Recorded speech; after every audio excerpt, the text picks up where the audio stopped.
There's a delusion which almost everyone has to some degree, and it causes enormous problems for the individual and for society collectively.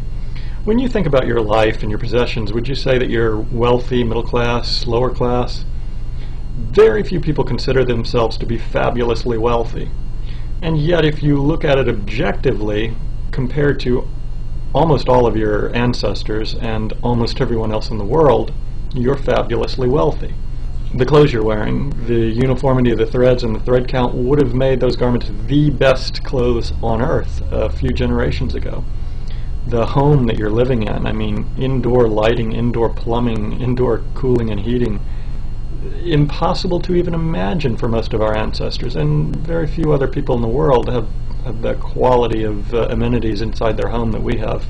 I mean, just simple things like a mirror or a glass window. Only fabulously wealthy people could afford that back in the Middle Ages. Most of our ancestors could never dream of luxuries like this.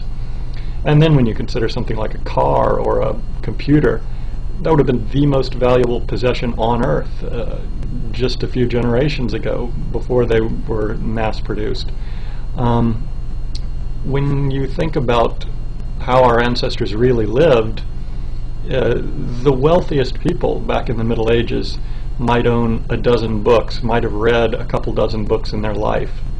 Today you have access to infinite information practically over the internet.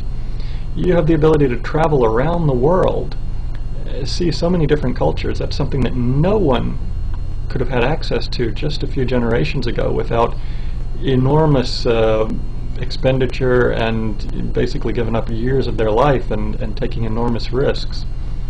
Back in the Middle Ages, the price of a serf's life, the price of most of our ancestors' lives, was 1 ounce of silver. A serf would work his entire life to save 1 ounce of silver, and then he could use that to buy freedom for his son. That was all that the average person could save after a lifetime of work. Today, no matter what you earn, you can probably save 1 ounce of silver, from a couple hours of work. The way that we live is just fabulously wealthy compared to any of our ancestors by any gauge, and compared to the vast majority of the rest of the people in the world. And yet, most people think that they don't have enough money. They rarely consider themselves fabulously wealthy, when in fact they are. And this causes a number of extreme problems. I mean, first of all, it's a delusion that verges on insanity. The only reason we don't recognize it as an insane delusion is that everybody around us is suffering from it, and so it's seen as normal. Well, the first problem that this insane delusion causes is that almost everyone has at least mild level of dissatisfaction with the amount of money they have. Very few people wake up in the morning and say, "Oh, I am so grateful to be fabulously wealthy." And guess what? If you don't wake up and say that now, I don't care if you have $100 million, you'll never believe that you're fabulously wealthy. Because you already are, and if you don't believe it now, you'll never believe it, no matter how much money you have.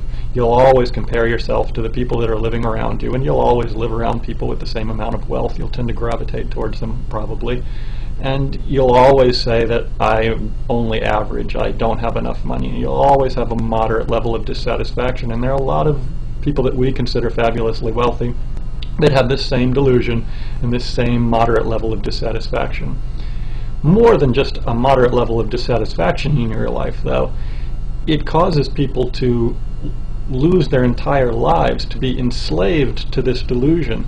People go to work for 50 hours a week so that they can afford, some moderate level of additional luxuries because they think that they don't have enough.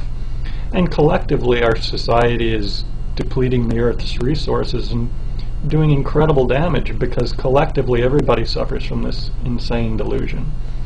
It's not a harmless thing. The other enormous problem that this delusion causes is that it actually makes people far less efficient at really earning money. When you think about it on a large scale, you may notice that pretty much everything in life that you're grateful for, you tend to get more of, and everything in life that you're not grateful for, you tend to lose what you already have. And the same is true for money. If you're not grateful for the amount of wealth that you already have, it becomes very difficult to earn more, and you tend to lose what you already have. Because once you have a sense of lack related to money, then it's very easy for fear and greed to creep into your life. And I think you see this most clearly when you're trading. The average person, if they lose or gain $50,000 in one day, they'll immediately be subject to fear and greed. If they gained $50,000, they'll think, oh, if I just leveraged twice as much, I would have gained more. So they'll start leveraging more and they'll blow their account. Or if they lose $50,000, they'll immediately become extremely fearful and they'll get out of the position, even if it's not a logical thing to do. But what people don't notice is that the same thing is at play in their regular life. People are being manipulated by others based on their fear and greed surrounding money.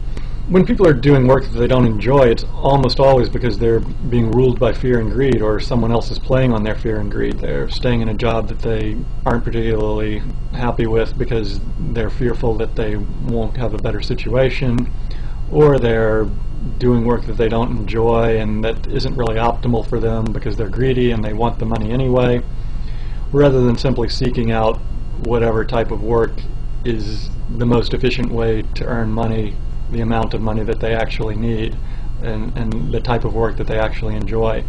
Very few people are in an optimal employment because most people are controlled by this fear and greed related to the amount of wealth they have. And it's not easy to stay conscious of this delusion and really detach yourself, because everyone around us is suffering from it, and it's really ingrained in our personality for a number of reasons, one of which I cover in my second child raising video. But if you can become conscious of it and escape it, then immediately you're extremely wealthy, because you recognize the reality of your situation. And if you can't escape it, then no matter what, no matter how much money you gain, you'll always have the mentality of a pauper. You'll always consider yourself lacking in wealth.